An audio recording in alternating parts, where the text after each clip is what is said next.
Good morning. I'd like to welcome you all to the Cook County Board of Commissioners regular meeting today, Tuesday, April 25th. And if we'd stand, please, for the Pledge of Allegiance.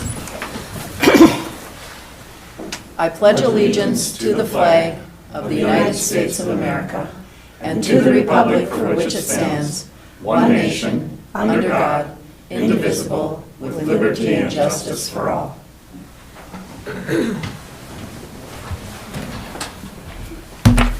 So as we get started this morning, are there any adjustments to our agenda? Any adjustments or changes to our agenda? Not really an adjustment, but Mike Keyport isn't here today. He asked me to present the Firewise Coordinator position. All right, thank you. So is there a motion to approve the agenda as written? Thank you. I'll make a motion to approve the agenda as written. Thank you, Commissioner White. Is there second. support? Thank you, Commissioner Hawkins. We have a motion and support. Any further discussion? All in favor? Aye. Opposed? Motion carries. We now have our public comment period, which is an opportunity for citizens to appear before the county board. Are there any members of the public that wish to speak today? All right, please come forward to the microphone, sign in your name and your address, and please be ready to introduce yourself to the public. It's warm in here.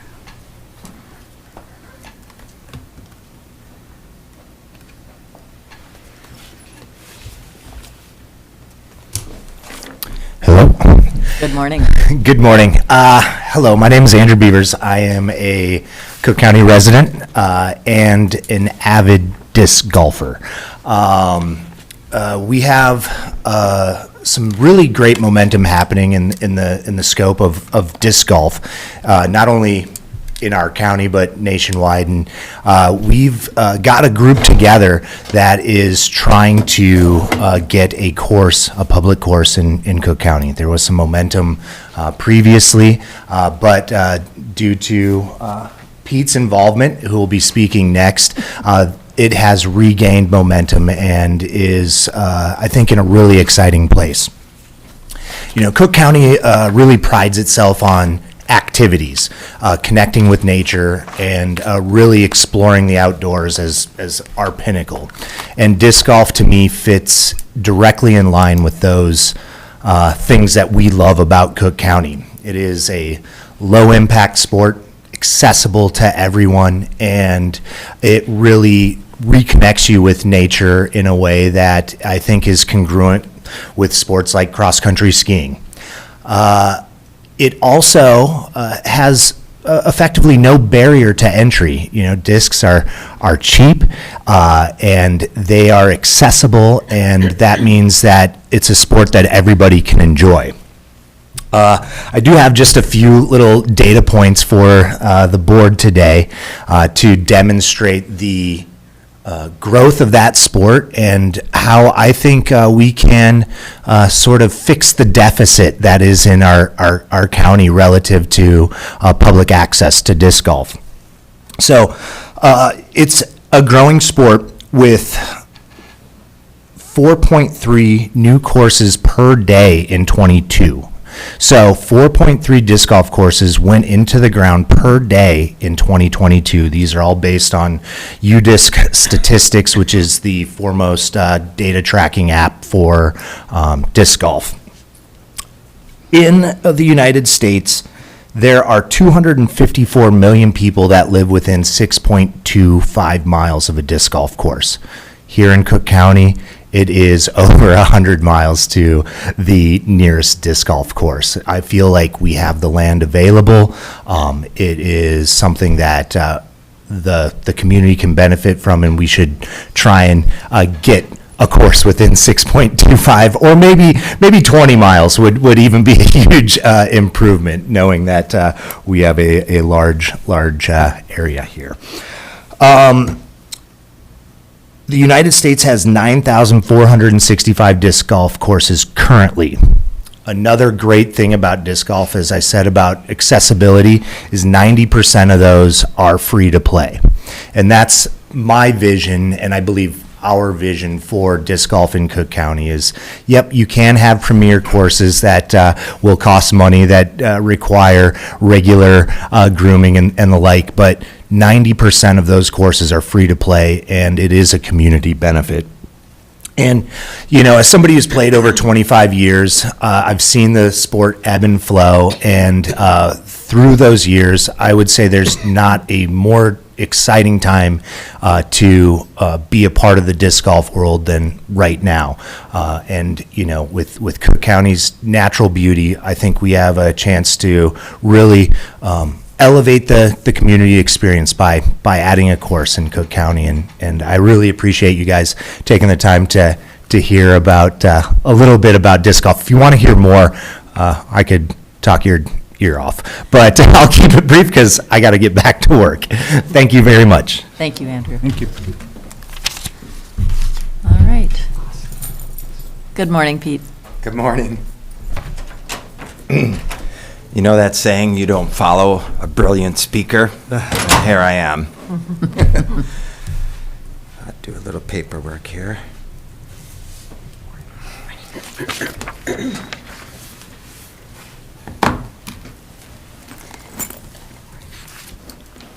Okay, good morning. Morning.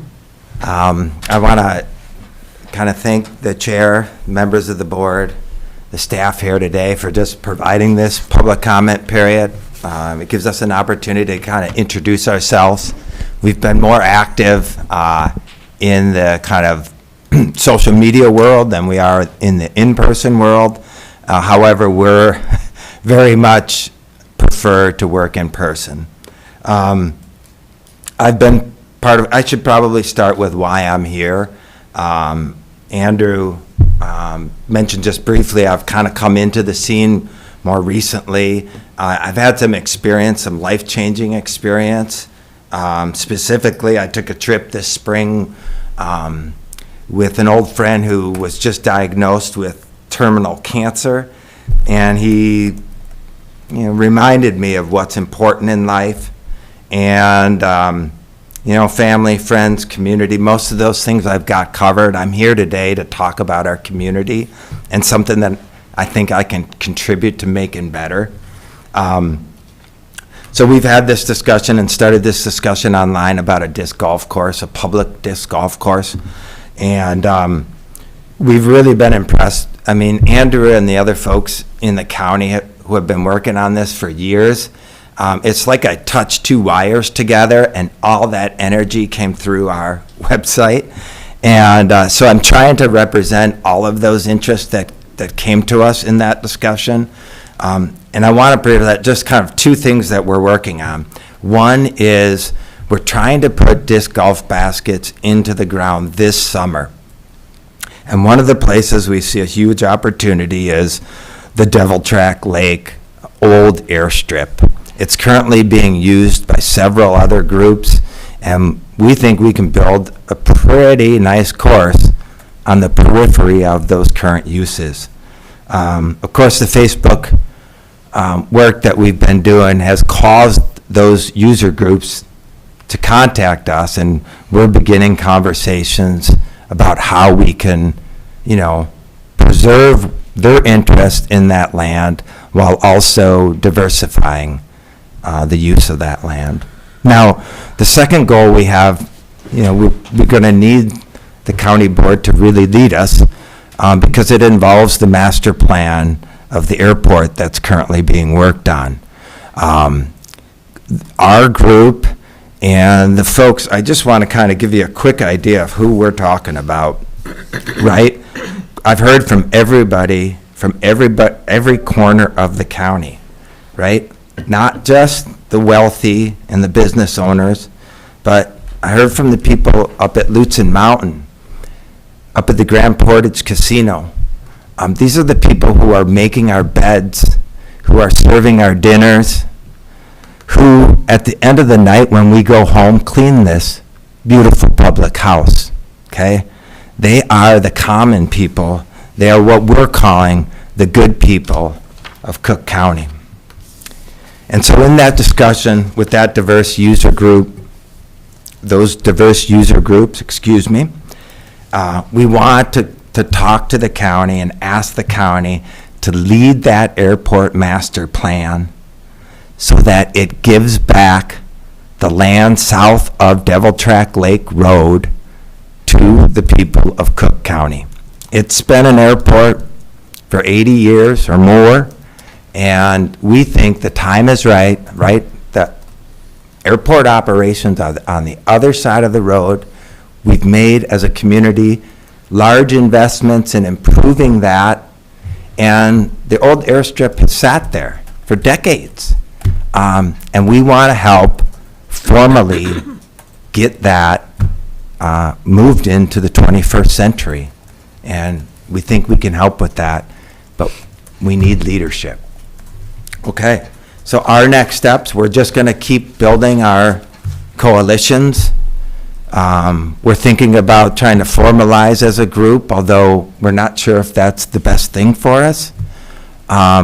We invite the commissioners and anyone really to participate in our public forum on social media.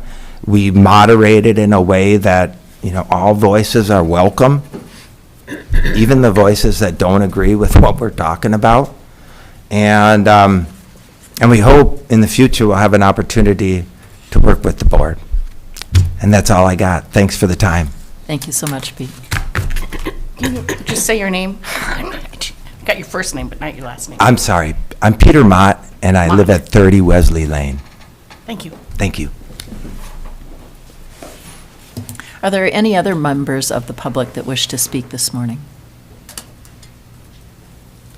If not, we'll move on to our consent agenda. Is there any item a commissioner would wish to pull? I'll make a motion to approve the consent agenda. Thank you, Commissioner Hawkins. Is there a second? Support.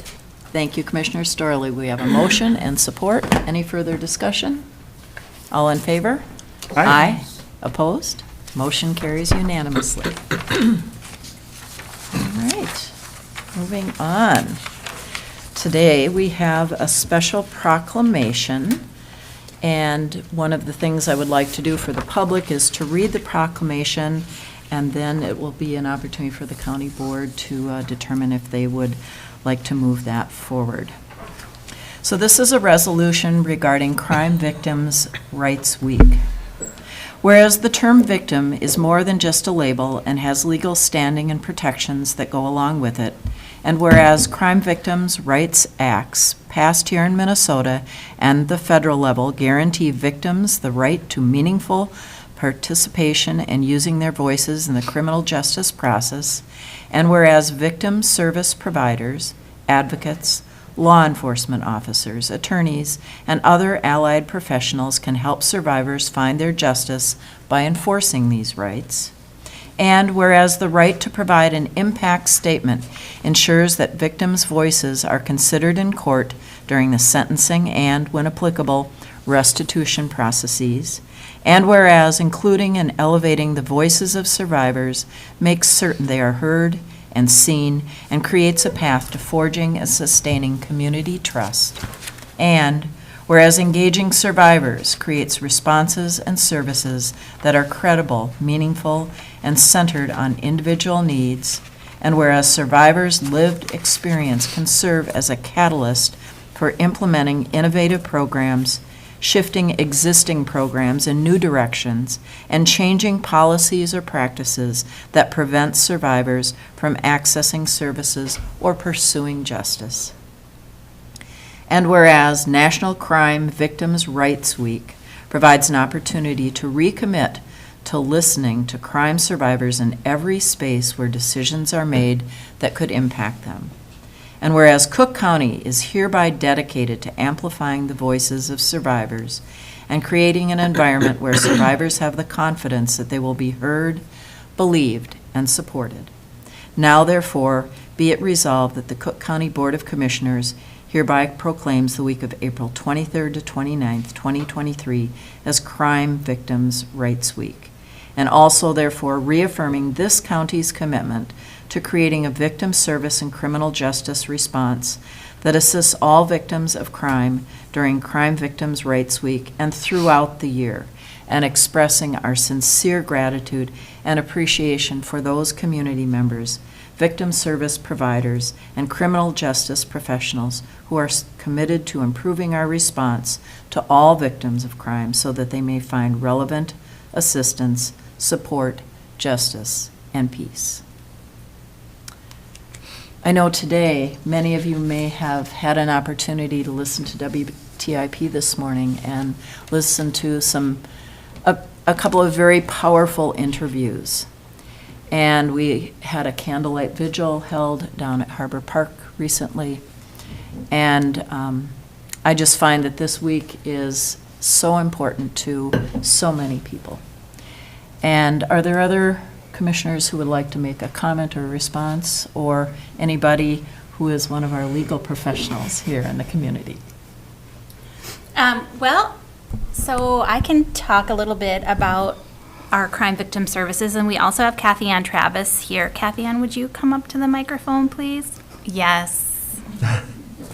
She is a great public speaker, but I told her that I would lead this.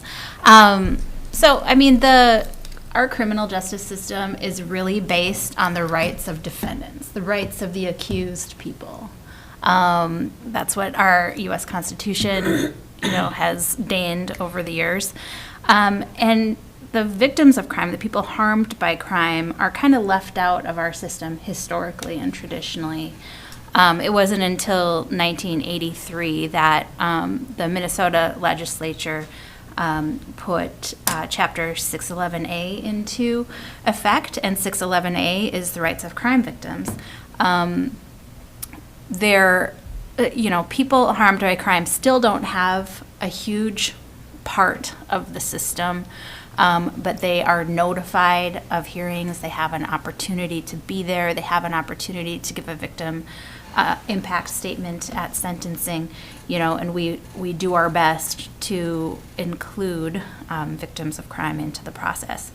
We did a community criminal justice survey in Cook County in 2020, and the majority of the feedback was from people harmed by crime, not people who said their rights had been violated in court, but victims of crime who were looking for more of a voice and more respect within the system. So Kathy Ann can talk about how her time is spent serving victims in our office, but we have less than a full-time position serving crime victims because Kathy Ann's position is part paralegal, serving or doing work on all of our cases, and then part victim services representative. And someday that will need to change as our victim services, as we need to provide more to more people.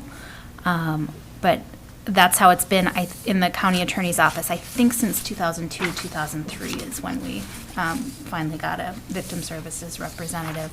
But we've had, Kathy Ann has been with our office for 15 months. When she was hired, I told her we take cases to trial 2 or 3 times a year. And she has helped us through 7 trials. And as far as I can remember, all of these trials involved victims of crime. So, victims of person crimes. And so she's had a heavy workload and she's done really well. Did you want to speak, Kathy Ann, to anything additional? I just want to say that I am grateful that I'm in this position to advocate for crime victim rights.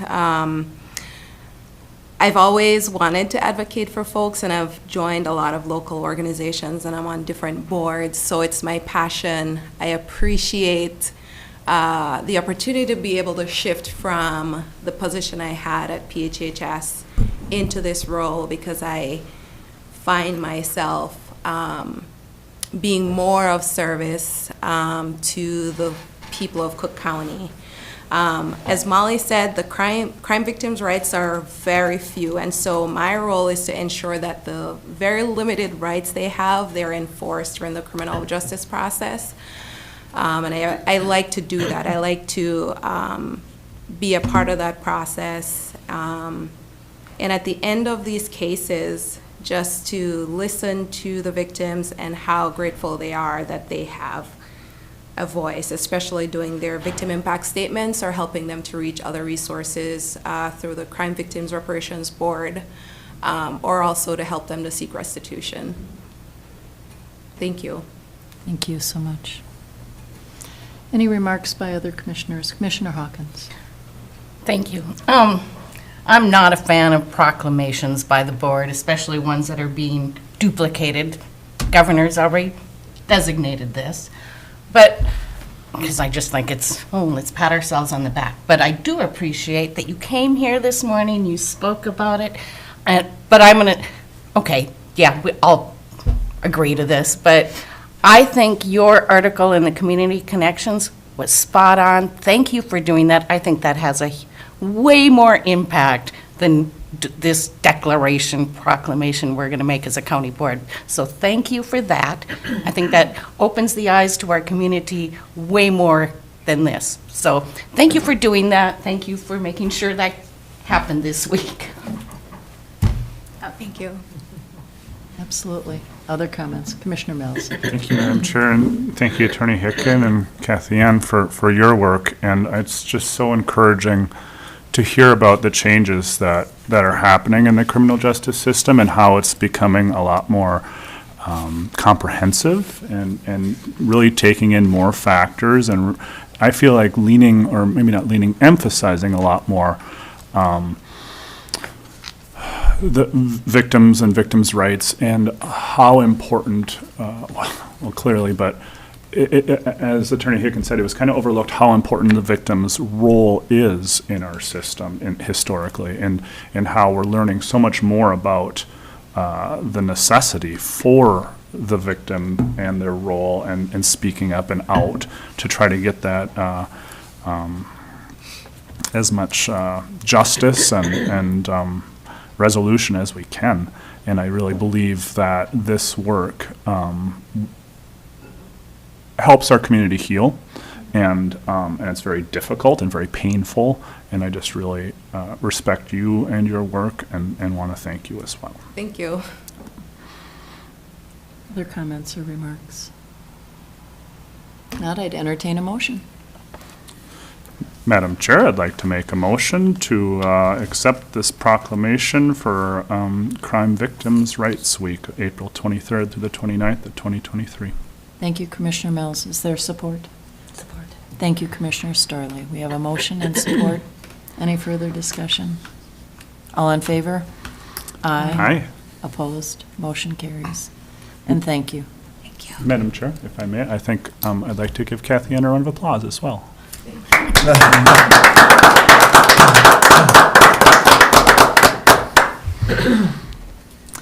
All right, at this point, we're going to go on to our next item, emergency management, and since Mike Keyport is not able to be with us, Auditor Powers is going to present this morning. Thank you, Madam Chair. So this is a request to approve a contract for a new Firewise coordinator.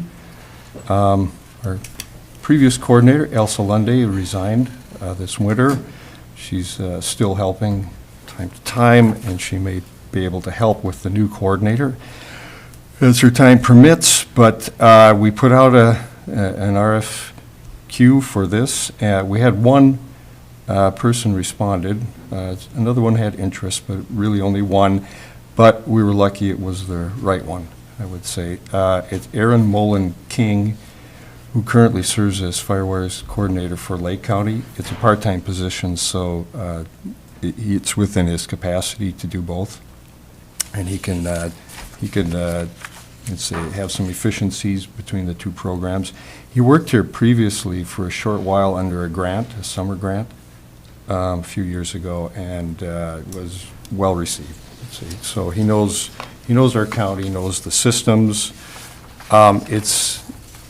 The contract in front of you is the same pay rate, actually, that Elsa started under, $32 an hour, with a maximum of $44,000, but it's really limited by the grants and the work, et cetera. But that just puts a cap on it. But just to give you an idea of the work, so there's the Community Wildfire Protection Plan, coordinating that with all of the various groups that are part of it. The Firewise Committee, providing a report each week, conducting meetings with community officials, identify work qualifying new communities as Firewise USA sites, performing or managing the assessments that go on periodically around the county. So they have to be redone periodically, probably about every 5 years.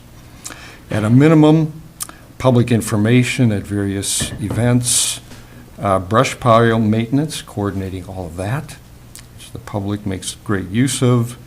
The federal grants, where the large plots of land privately owned that the Forest Service funds, but cleaning up those properties.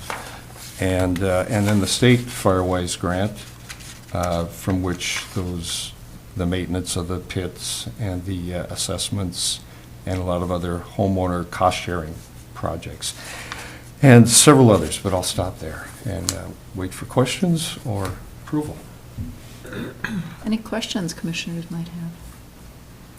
I'd just like to say that, just thinking of our brush piles the last couple of years, spruce bedworm coming down the pike, and all the prevention and education that needs to be done in our community is a huge piece. It's a very important role, and I'm so happy that Aaron was able to apply for this position. We have somebody coming in who has knowledge and background and experience and familiarity with Cook County, and that's a huge plus to start with. And it's been grant funded to this point, both with these federal grants for those large projects. That's totally funded through that. The rest of it, the DNR grants are not, but we're able to make use of the Secure Rural Schools Title III funding for some of that work, the other side of it. So I'm kind of putting you on notice that one day that may not be enough, depending on the activities here. It may call for other funding, but so far, it's worked. Thank you for that. I appreciate it. Is there a motion? Madam Chair, I'd like to make the motion to approve the Firewise Coordinator contract for Aaron Mullen-Kling. Thank you. Is there support? Support. Thank you, Commissioner Hawkins. We have a motion and support. Any further discussion? All in favor? Aye. Aye. Opposed? Motion carries. Thank you. And on to the Highway Department. We have our highway engineer, Robbie Hass, and with him, Lisa Storley for her annual report. She creates, we all remember these because they're so wonderful. Good morning. Good morning. Well, at least there's one slide of humor at the end, correct?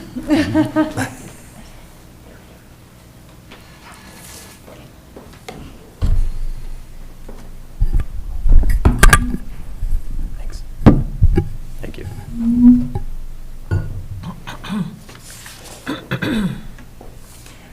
Presentation is up. Good morning, all, and thank you for the opportunity to present a summary of the Highway Department's 2022 activities. The news for 2022, a difficult record-breaking winter, a flood in May, unprecedented fuel costs, and unprecedented equipment breakdowns and parts delays. It was a year unlike any we've experienced. All right, I just have to get this to go. There we go. Okay. So in 2022, the Highway Department revamped a few vacant positions, and in doing so, we were able to better meet the needs of the county as a whole. So as the slide shows, we had 2 internal transfers, 1 promotion, and 4 new hires last year. Again, all just revamping internally without adding any new positions.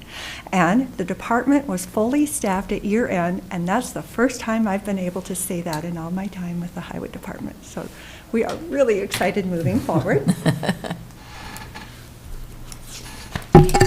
The Highway Department oversaw 5 construction projects in 2022. To deliver this number of projects, we utilized contracted inspection services with our staff engineering technicians serving as project managers. And this process worked so well that we're utilizing it again in 2023. And we're going to go through all the projects quickly. So the first one, of course, is the County Road 45 reconstruction that has been in the works for so many years. This transportation sales tax project included realignment at the Cascade River Bridge, reconstruction between CASA 7 and County Road 44, and then sightline improvement at Babinock Corner, among other things. As the slide shows, we have a little bit of work left this spring. We have to do a calcium chloride injection, correct term, yes, and then some road reshaping to really help that new road bed stabilize. And we will have final numbers then at the end of the year. The next project was one that was also in the works for a number of years. As the board knows, we rejected a bid last year, and then Engineer Haas worked with MnDOT to redesign this back to a timber structure and make it eligible for special town bridge funding. So the redesigned project was awarded and constructed last year, and final payment is occurring this year. And the beauty of that is we only had two $10,000 matches locally, and that's for construction and engineering. So we're really excited about that because this is about a $1.4 million bridge. Our Safe Routes to School was another long-awaited project. We received a grant for a trail connection in 2019, and that expanded into this 10-foot wide asphalt multimodal trail that we were able to construct last year. And it was in service by late fall, and of course, final payment is pending. The funding sources are shown on the screen. That $206,000 Safe Routes to School grant funded a large portion of that, with the balance coming from our municipal construction allotment.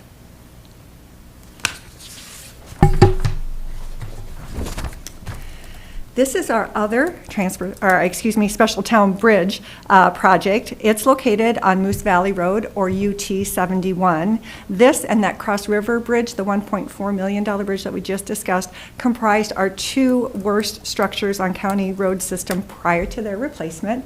And we now are working on replacing several of our other deficient structures, and we'll show you how many are in design when we get a little further in the presentation. And then in order to maximize our annual maintenance allotment, which we always overspend every year, we are transferring some of the work to our construction allotment and utilizing some of our CASA monies. And specifically, we're doing that with our crack sealing program and our striping program. And so in 22, we did crack sealing, and in 23, we're slated to do striping.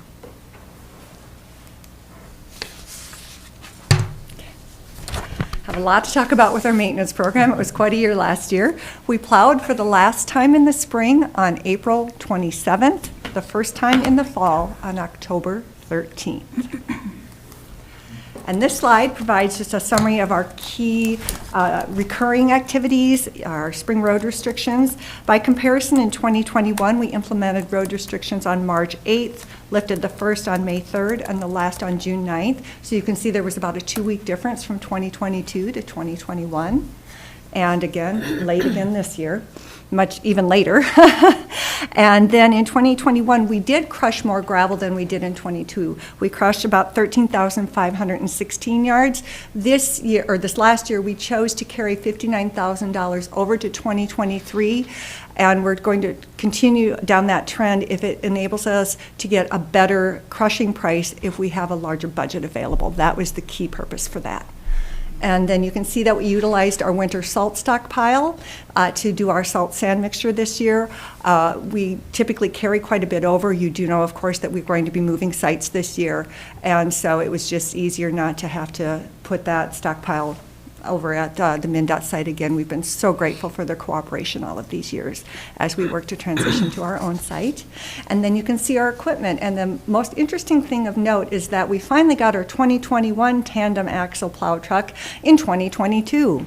We did order our 2022 purchase as scheduled, but again, fabrication is delayed, and we will not receive that until sometime this year, and it looks like it's going to be potentially the end of the year. And I know that our superintendent has been talking with you a little bit about our equipment fabrication delays and what that means for future purchases as well.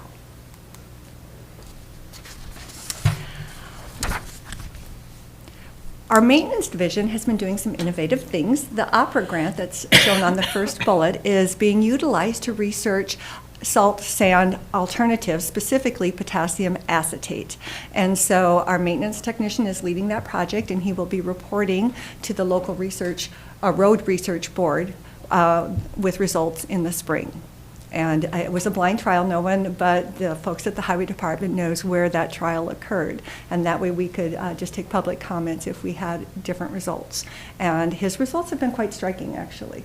So in terms of not only the road application, but the storage and the impact on equipment. And so it's really quite interesting. And hopefully he'll be able to talk with you as well once those results are compiled. So other things included ditch work on East Cassaw 14, and of course work after the May flood, including quite a bit of work with culverts on the Arrowhead Trail. And then two new things. We did a reevaluation and re-signing of speed limits on Cassaw 12, the Gunflint Trail, in conjunction with engineer Haas. And then we had contracted installation of new speed zone signs in our school district's speed zones here in town. Okay, as I mentioned at the beginning, 22 was challenging. We experienced, of course, the record snowfalls, the equipment breakdowns, and fuel expenses, such that in February, the board approved that emergency purchase of the Sterling LT 9500 snowplow for $53,337. That was an unbudgeted expense, but we needed because we had so many pieces of equipment broken down that we were actually using a Ford F550 on one of our plow routes, because we had so many pieces of equipment with parts delays. And then by year end, we were $50,000 over budget on equipment parts, plus some of the service charges that went along with the repairs, and we were $125,000 over on our fuel budget. That has never occurred during my time at the department, and I can look back actually to the early 2000s. We've never gone over budget like this before. It was indeed a record-breaking year. And we'll show how that impacted our financials. Lisa, if I could just interject, the purchase of that truck for $50,000 was a really great deal. It was, absolutely. Much more, I mean, when you think, I mean, you look at the current price of like a Ford F-150, to get a big truck that could plow county roads for that price was really remarkable. So hats off for finding that. And one of the benefits to that particular model, and Administrator Yorkie, is that it is what we call a pre-death system truck. If you know anything about plow trucks, in 2010, there were federal requirements implemented to have DEF systems in all of our diesel units, and it's because of the diesel fuel and all the emissions controls, basically. But they are problematic at best. Would you like to say something about them? Yeah, any new technology, you're going to run into that, and so you see it. You see a much higher maintenance cost on trucks that have that in there, and so they're a little fussier to work on. So the fact that we found one that wasn't is kind of just makes it easier to work on. And you know, like Lisa was saying, we were plowing the entire east end of the county with a 20-year-old 1-ton. You can all probably assume that that's not cool. So this was, while I understand, you know, it's an unplanned purchase, and, you know, it's something that we were really struggling with. Should we do this? Should we not do this in the long term? And it ended up being very beneficial. And it was a matter of time before, you know, that 1-ton we were plowing with would, you know, probably break down. And then we're back to either longer delays in plowing, or yeah, I don't know at that point. Like, we were running out. And so I think, you know, to the point of unprecedented parts delays, maintenance issues on the vehicles, it was a lot. It was a busy winter, that's for sure. And we are especially grateful to have that now, because our old spare truck for when everything is down was planned to be sold this fall when we finally got the 21 tandem that was delivered in 22.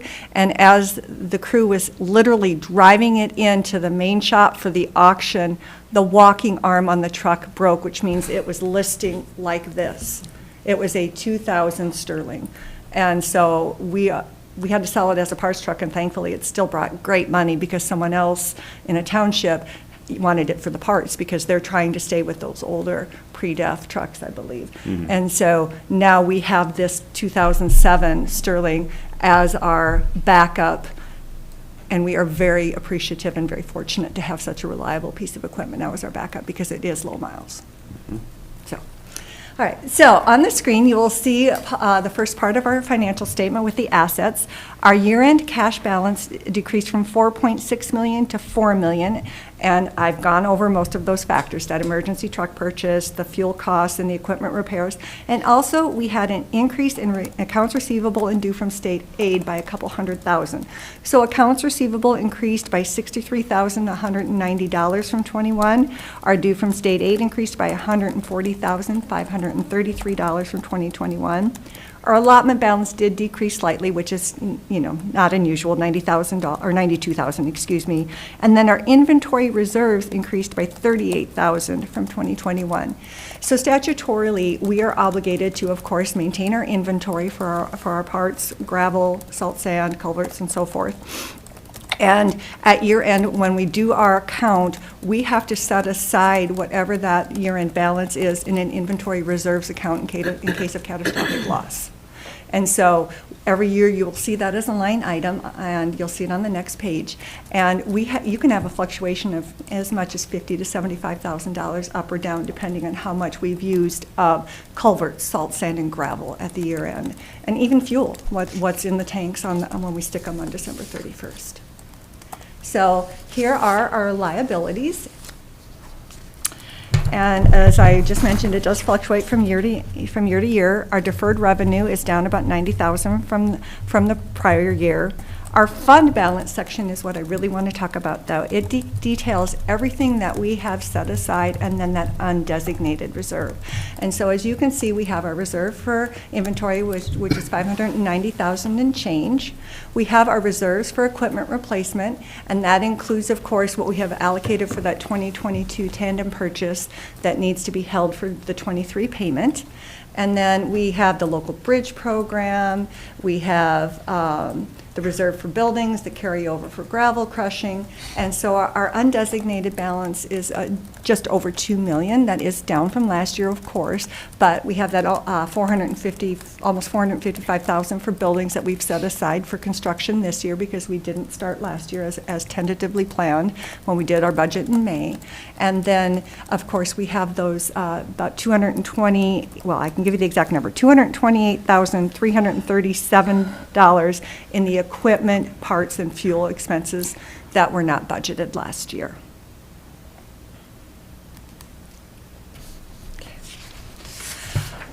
We also have another statutory obligation, town road distributions, and this shows what each of the townships gets as well as what the highway department receives for our UT roads.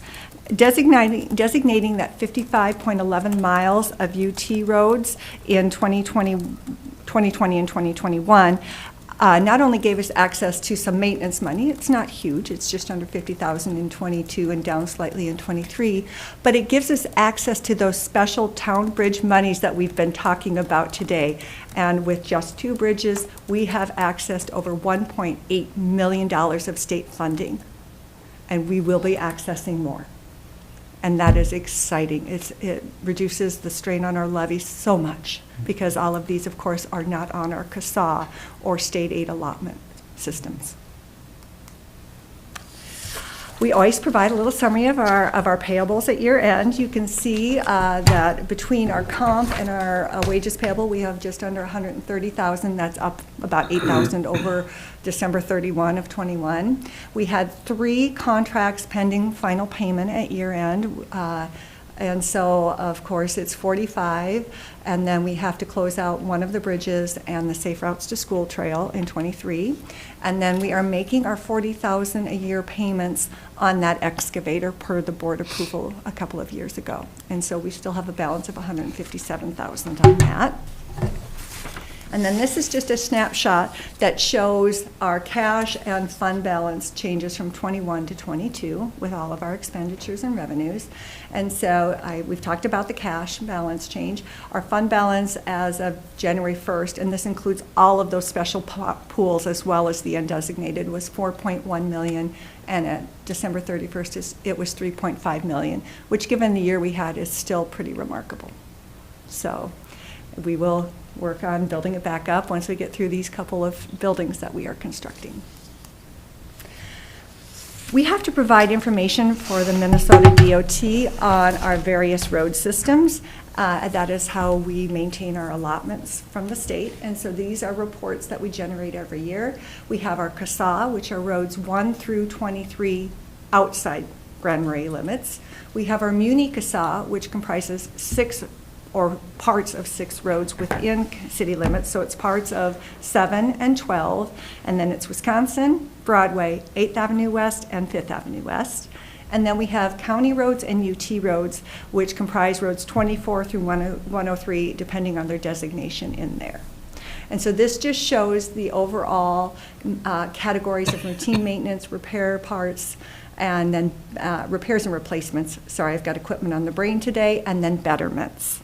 And those costs per mile are quite interesting because they do vary in each category a little bit from year to year, depending on what projects or repairs are done. So in 2021, for example, the CASA average was $9,031 per mile compared to the $11,481 and change in 22.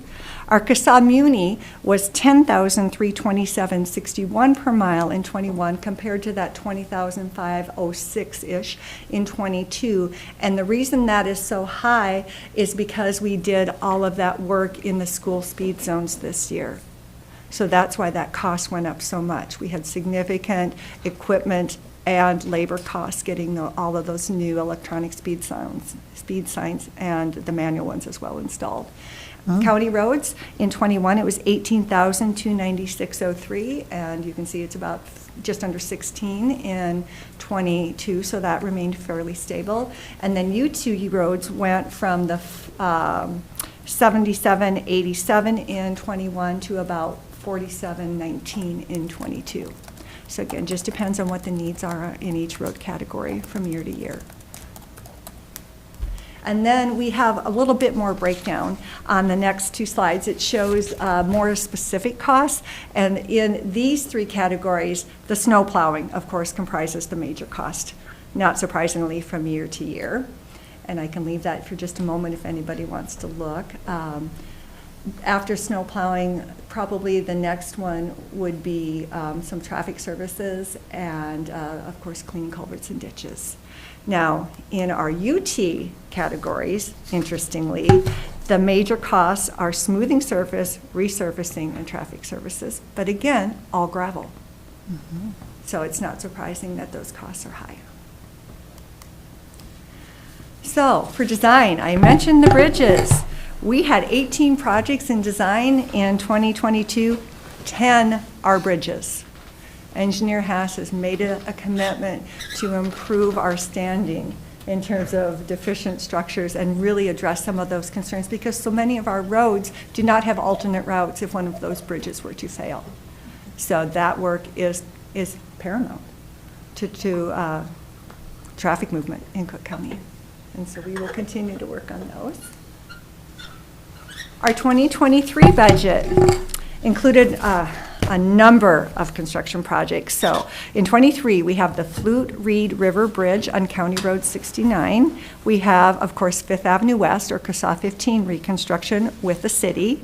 Our Salt Sand Building, our Sawbill Creek Bridge on County Road 49, our Junco River Bridge on County Road 27, and then the striping project that I mentioned earlier. We have delayed a few projects that were submitted with that May version of our budget, and they are the Grand Portage Timber Bridge because there were some funding issues and some design issues that had to be adjusted as we work with a number of agencies. And so that's being pushed back to 24. We have the Alfred Creek Bridge and then our storage facility. And those are being delayed primarily to delays in plan reviews at the state office such that we can't get a competitive price we feel by bidding later in the season. So it's in the county's overall interest to actually advertise them later this year for construction in 24 and hopefully obtain a better price. We were slated to use $449,873 in reserves, but we won't be needing to do all of that in part because we had the set aside last year and our salt sand storage facility came in lower than anticipated. Yay. And we are delaying the storage facility to 24 because of the delay in plan review. So I have looked at fuel prices after last year. When we did the budget, May, June of last year, we utilized projected fuel bids from one of our fuel exports in the region, and then we used a 5-year average of diesel and unleaded consumption.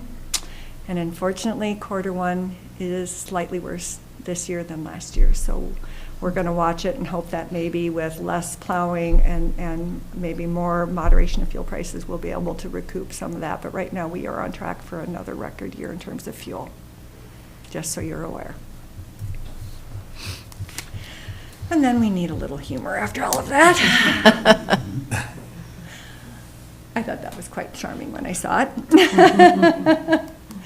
And then a copy of our annual report is available on the county webpage under highway documents. I have a copy with me if you have any questions, and we will open the floor to questions. Fabulous report. Thank you so much. And we do look forward to this every year because it's so thorough and comprehensive and really helps for all of us to have kind of a recap and for the public. So Thank we you, Madam appreciate Chair. that, Lisa. Commissioner Mills. Thank you, Madam Chair, and thank you, Lisa. I echo that 100%. I was just wondering, I was out of alignment or something, if you could just go over the 2023 projects again? Well, I gave you a lot of project information very quickly, and I knew it was a lot, so. And I'm slow, so. I disagree respectfully, Chairman. So we have, and actually, it would be better if Engineer Hans talked about these. All right. That's fine, too. He's been so quiet throughout this. Well, I don't want to interrupt the master. Better you hear it from her than me. Yeah, so 2023, we have Fifth Avenue West, like we talked about, and we'll actually talk about that a little bit later. We have a bridge out on County Road 69 over the Flute Reed. I know it crosses the North Road there a number of times. It's the middle one. So if you're at the intersection with Arrowhead Trail, it's the second crossing to the west. It's the one that looks like it needs to be replaced. It's the easiest way to say it. Let's see, those two, we have one way up, it's a bridge replacement up on Sawbill Creek, so just south of the Outfitter, so way up there. That one will have a bypass, so people, as construction goes on, people can still get in and out, obviously. Junco Creek is another one, so it's Ball Club Road, just north of Double Track Road there. That one will not have a bypass, so that one will have a detour. The bonus of not having a bypass, though, is we can kind of do construction faster. And so, in theory, I think that project should only take 2 weeks, 3 weeks tops. Wow. Yeah, super fast. Versus Sawbill, we'll still go fast, probably a month, but, you know, makes a difference. We have a striping project that's going on. It's basically the upper half of the Gunflint Trail. It's going to get restriped. And what am I missing? Our salt sand facility on our main campus there, because our lease was up with MnDOT. MnDOT wants to do some different things on their campus, and so we just have to move our pile locally. I think that's all the ones we are doing, and then we delayed a few of them till 24. I can go over those if you're curious, but, yeah. Nope, thank you, that just, welcome. I was out of, yeah. All over the place. Well, we only threw about 10 projects at you. Thank you. Commissioner White. When you come sliding in with your 2000 vehicle and something breaks and now it's sideways, and could you just, I mean, I know the answer, it's really exciting, but share how you unloaded, offloaded that equipment and the financial bonus at the end and how you did that. In terms of the auction, Yeah. we utilized the state surplus auction. Years ago, prior to my coming to the highway department, we always just did a local sealed bid. And we learned of the state surplus auction, which only government entities can post on. And so when that item was limped in, we had planned to sell it, of course, as a serviceable plow truck. And our shop foreman then had to evaluate the cost of the repair and what else he might find when he went to repair the walking arm. And he deemed that he was quite concerned that there were going to be other major repairs he would have to do when he got into pulling that walking arm, because of course the truck was literally listing like this. And so we chose to go ahead and advertise it for parts. And miraculously, we still got almost 18,000. Something like that. for it as a parts truck, able to other entities who are still trying to service vehicles of that vintage. So we were very fortunate that there was enough interest in that. As I believe Superintendent Nessheim had said, we had a budget projected income of $30,000 for our equipment sales this year, and even with that limping truck for parts, we came within about $600 of that with the 2 items that we sold. Did I answer your question, Commissioner? It was for the public. I was at that meeting when there was exuberance and high energy about making money on a truck that was rather questionable. Yes. And it was, that's all. I just wanted the public to know that the Highway Department does what it can to save taxpayer dollars. Madam Chair. And if- oh, I sorry. was just going to add, I think maybe one of the things that you were excited about and that I was excited to Oh, yeah, you hear were there. was the bidding war that happened at the very end. Oh, yes. Right? I mean, at the end, there were, even after the auction closed, when there's still bidding going on, it continues until the last bid is made. And it really got bid up toward the very end. So we really maximized our income on that. And that does happen with all of our state surplus auctions. It happened with both items for sale this particular round, and it's fun to sit there and watch because it extends it by, I believe, 2 minutes every time there's a bid at the end. And so sometimes you go 15 or 20 minutes Wow. past the bid closing time because it escalates the bids significantly. Very good. Commissioner Storley, you had a question. Thank you, and thank you for putting this together. I always enjoy the last page and your humor. I'd like to talk about armor radios. Last week, I found out that probably, according to the legislature, is all off the table to get any help from the state. So, and it's so important for so many departments, especially in your department. So you have replacements. Are you doing all of them, some of them? How do you do that? So radios are expensive, just like all of our equipment. And so what we decided to do is actually, and then in talking with Rowan Watkins, is space them out. And so we have, I think we landed on somewhere of $250,000 or something like that worth of radios. And we can't do that all at once at the highway department. Every truck, every piece of equipment, the spares, it all adds up a lot. And so it's actually in our equipment plan, our equipment replacement plan, we put that in there as a line item. And so we space it out over, I think, 4 years, if I remember right.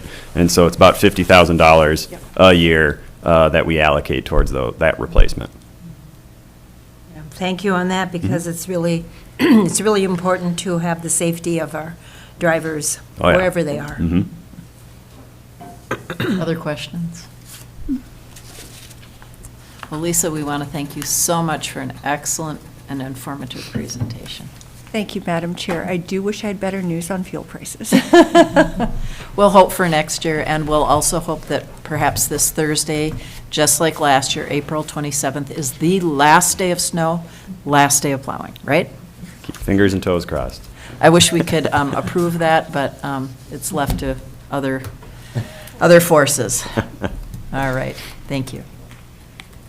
All right, on to Aggregate Resource Mapping Program, which we recently learned about at the Committee of the Whole.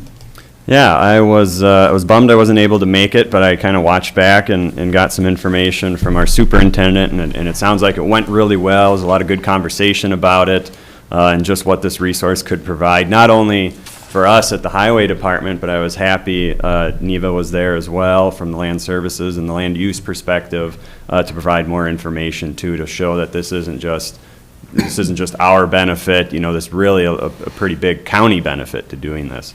I know so step one is kind of this resolution.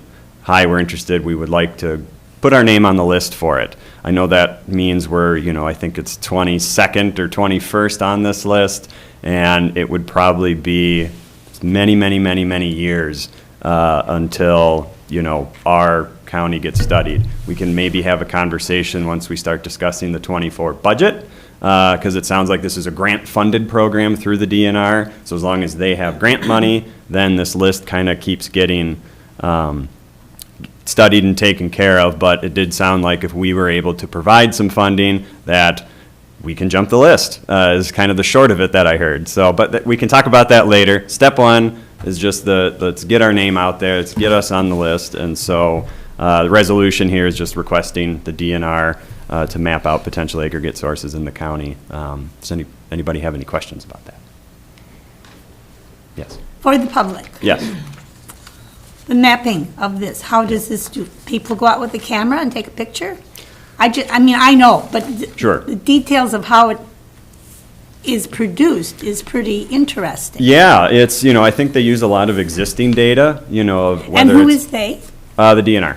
And I would assume at that point in time, I don't know if they have a contractor that comes and does that, if it's two people that work specifically with the DNR, who it's through, but I think the overarching entity is the Department of Natural Resources in this case. But from I understand it, it's existing well data, it's existing any cores, anything, that type of stuff that exists, is another data point. I think when we've talked about this in the past, and you've probably seen it on the maps, as you can see all these data points on a lot of the maps, and, most of the time you see this correlation of really good aggregate resources are, tied to where people have a lot of gravel pits.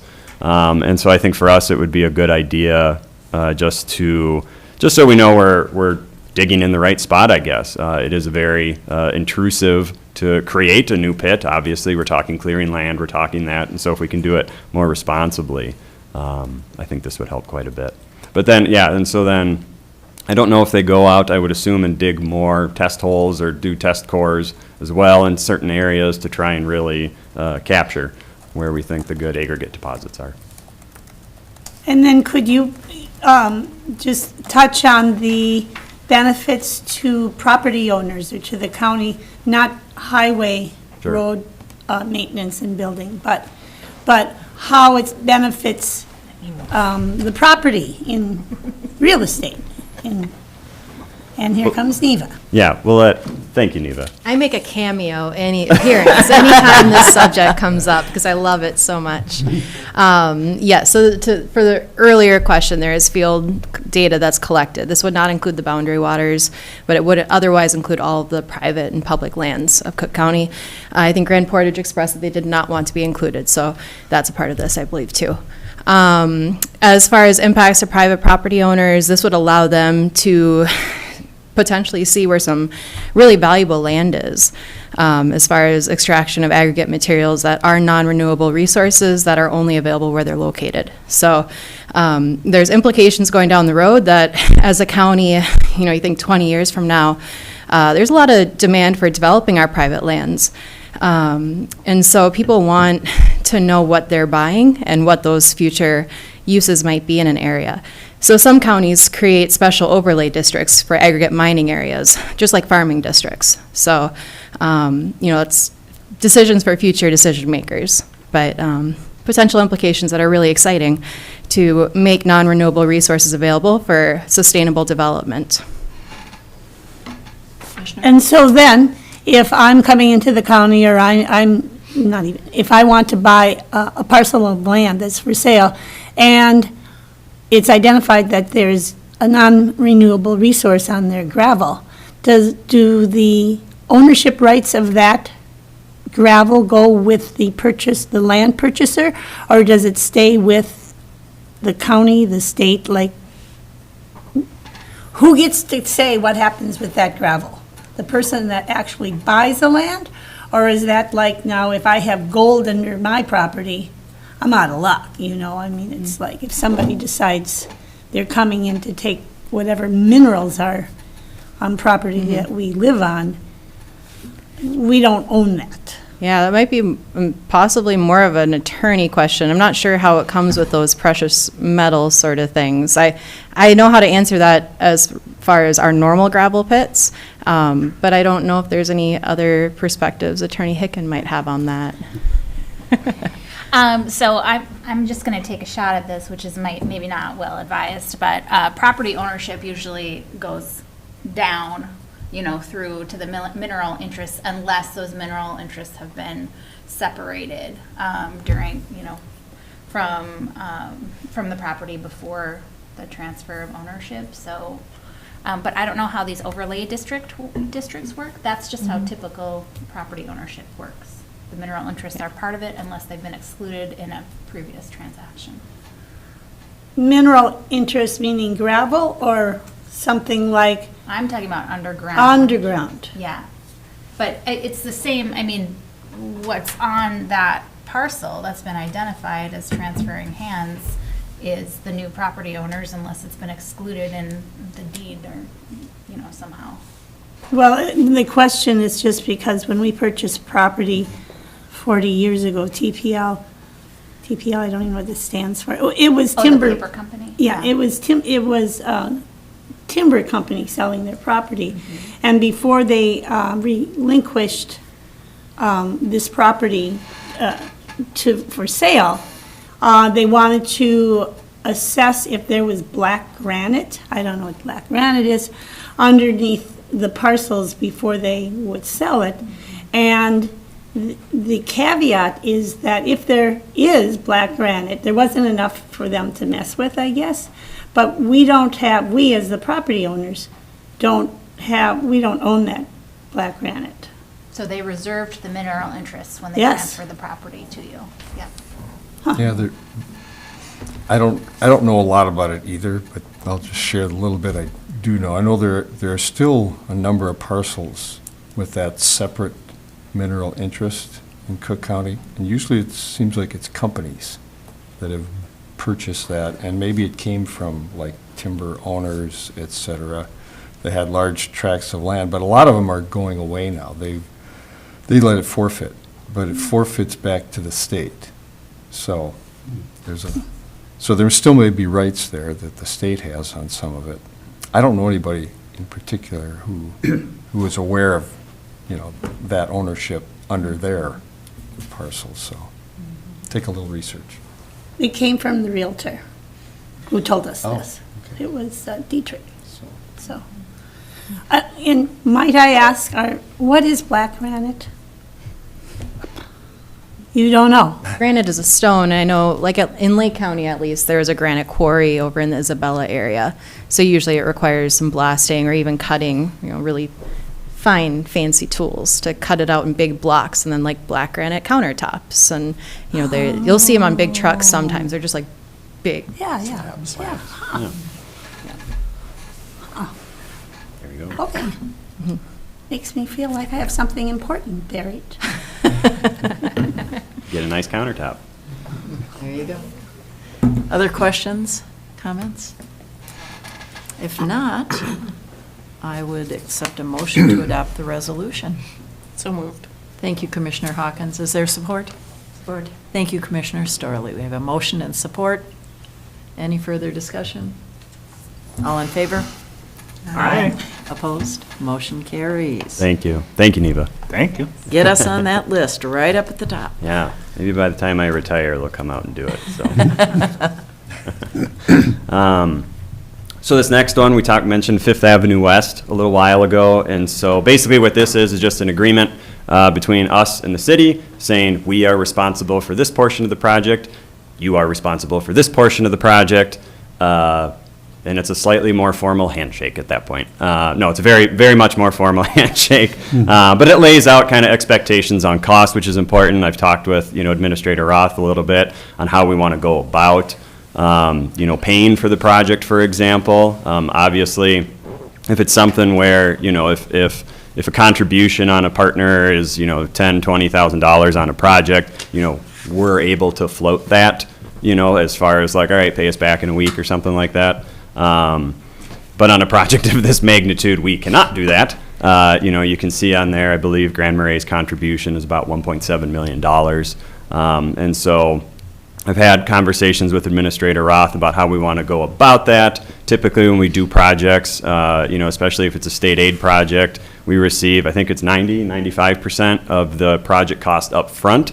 So we kind of have that chunk that we can pay the contractor with. And so while Grand Marais isn't able to do that, they are able to, what we decided on, and it's in the agreement, to stay about a month ahead in payments. So we're not on the hook for substantial sums of money.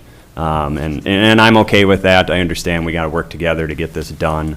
And so, yeah, I guess, does anybody have any questions about this one? Any questions? Attorney Hicken, have you had a chance to review the paperwork? No, I have not. Well, Madam Chair, I'd like to make a motion to pass this agreement after review from Attorney Hicken. Is there support? I'll support it. Thank you, Commissioner White. We have a motion and support. Any further questions? Oh, Madam, oh, All right, Commissioner Mills. Attorney Hicken, I'm assuming you'd like a chance to review it. Yes. Yeah, okay, Yes, thank you. thank you. Sorry for that assumption. So we have a motion and support and another just, comment. just a question. So I don't know how likely it would be that the city would find itself in a position where it couldn't make a payment. At that point, the project would stop. Correct.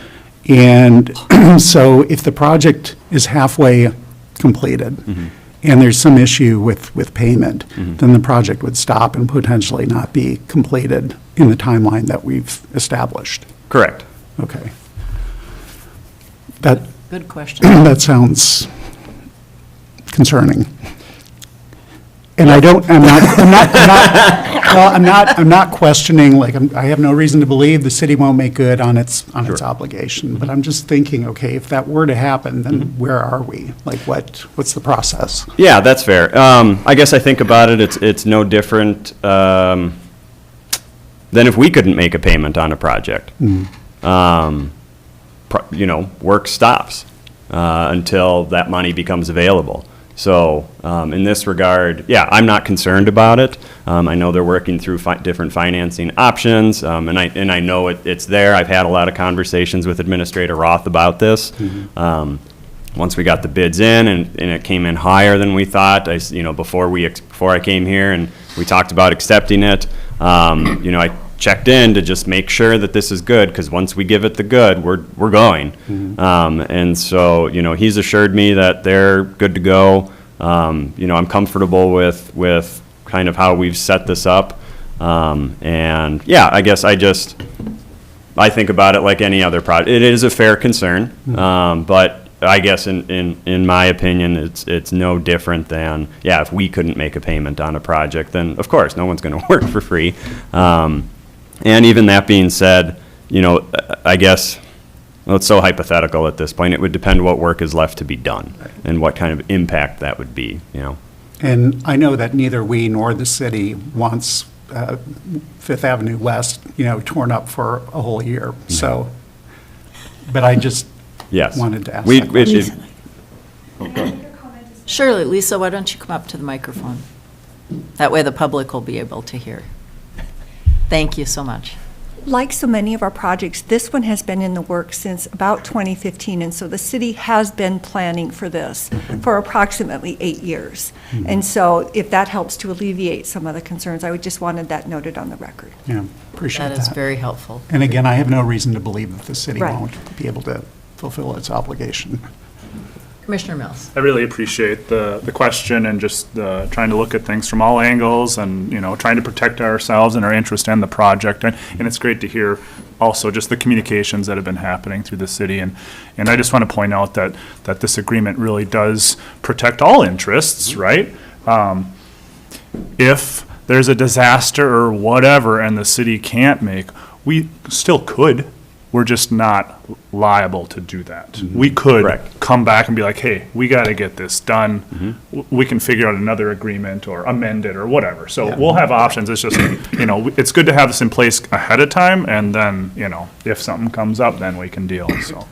Yeah, and two, I think it would be important where if an issue did come up, I think it would very much be in our best interest to work with the city, because this is a unique opportunity to really improve the utilities on that road that affect a lot of people, and the road's going to be completely ripped up, and I don't intend on doing that ever again. And so, I don't want that road to be ripped up again. So while we're doing it, now is the time to make these improvements. And so that's a conversation for later, and hopefully it never has to happen and everything goes according to plan and we're just fine. But I think with a project like this and any project where you have partners, you need to work with each other to get it done and, figure out how best we can deliver this. So, yeah, good question. And I appreciate your working with the city to coordinate this, for sure. All right. Other discussion or questions? So we have a motion and support for the approval of the cost-sharing agreement for Fifth Avenue West with the city upon approval of Attorney Hickens' review. Any other discussion? All in favor? Aye. Opposed? Motion carries. Thank you very much. Just a couple more things. So we did want to recently, different project, a similar grant agreement though, where we were awarded a grant. And so this one in particular isn't a grant, it's a bridge bonding agreement. It's a motor vehicle lease sales tax.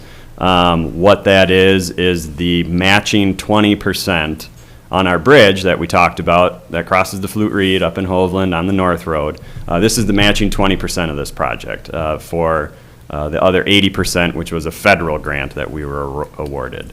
So all this is just the grant agreement, basically saying, yes, we accept $159,000. Please give us the money. That's it. And may I give some kudos to Engineer House for once again being aggressively searching out alternative funding sources, or that would have come out of our transportation sales tax fund. So thank you, Engineer House. Thanks. Commissioner Hawkins. So how often do we get to use this kind of funding? Well, this is the type of funding that's a really good question. We've talked about this a lot when this is legislatively approved funding. So typically, the Minnesota legislature approves bridge bonds. I believe it's even numbered years, if I remember right. So every other year they typically do it. A couple of years ago, that didn't happen. So that's why, like, Sawbill Creek, for example, is now a levy. We are paying for that with tax dollars, as opposed to bridge bonds.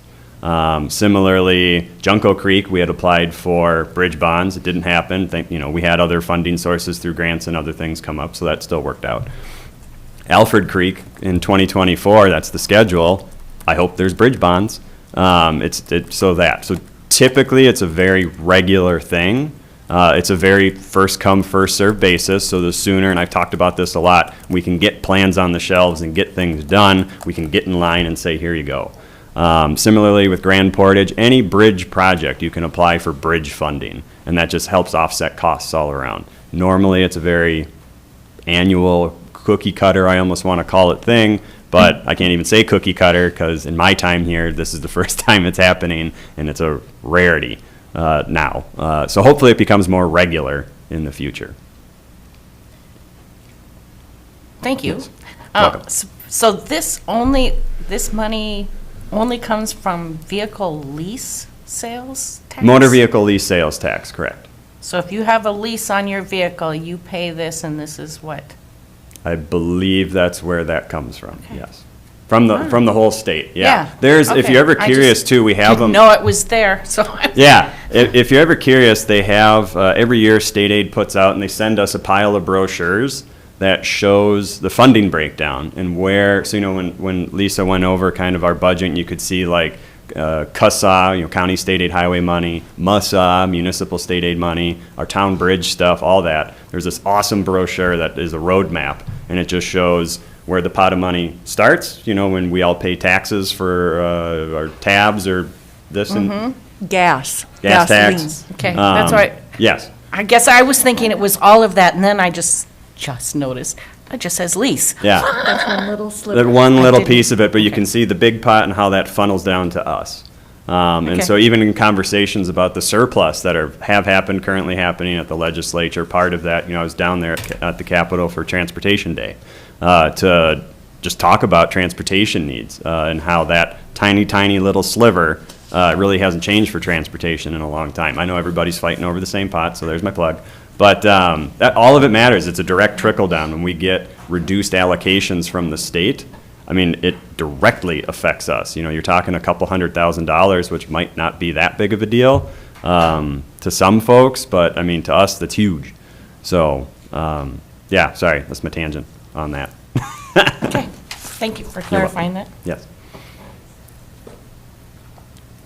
Any other questions, comments? If not, I'd entertain a motion. So moved, Madam Chair.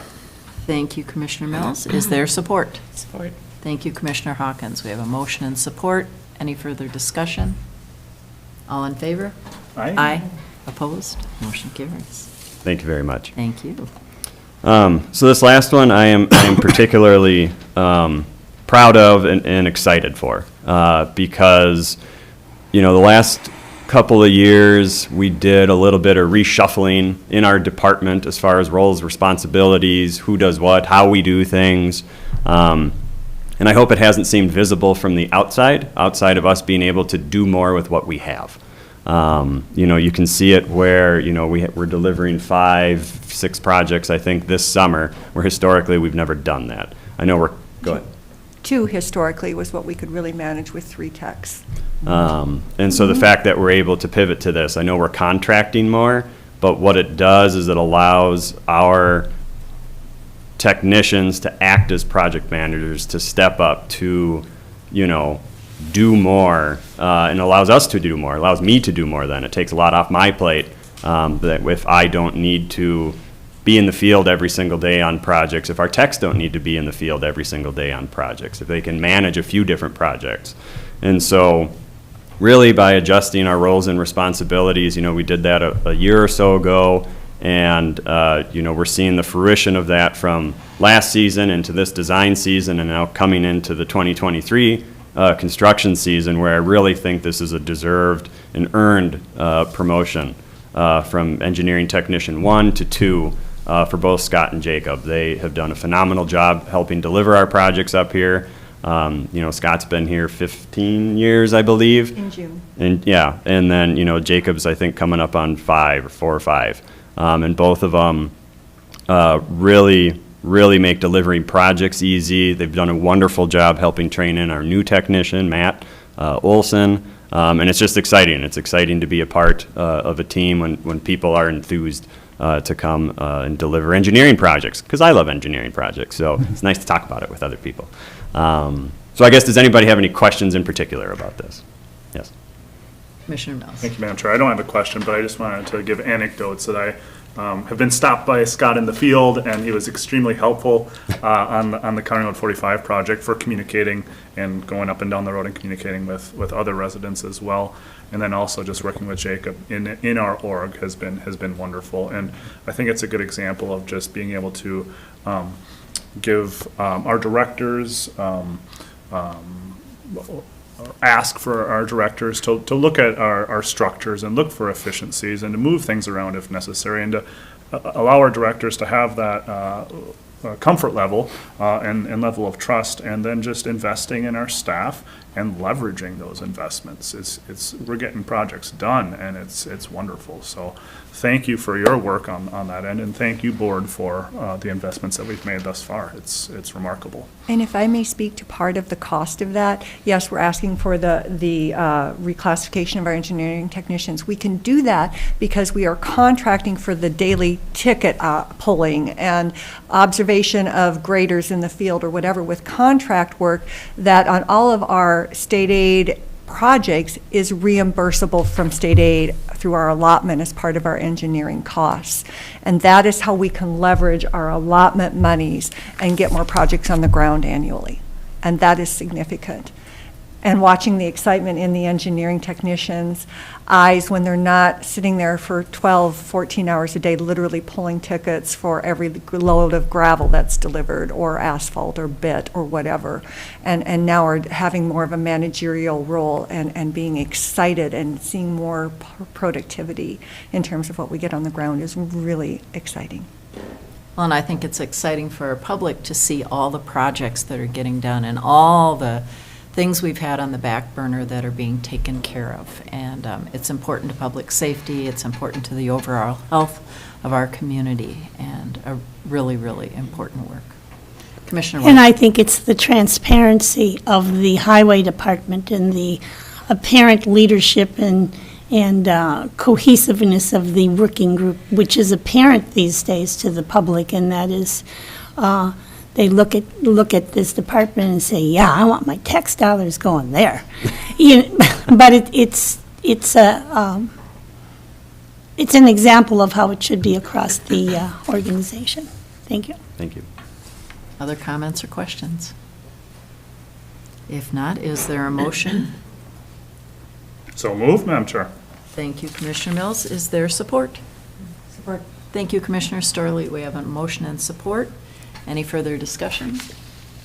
All in favor? Aye. Opposed? Motion carries. Thank you very much. Thank you so much. We appreciate all that you do. Thanks. Madam Chair, could I make a request? We have a couple of guests here today who are here for item 9. And I was wondering if you and the board would be amenable to moving that item up so that we can, out of respect for their time, get this item addressed and get them on their way. I think that's a very reasonable request. Other commissioners? Let's take a 5-minute break to kind of reshuffle here, and then we'll come back and deal with item 9. Thank you.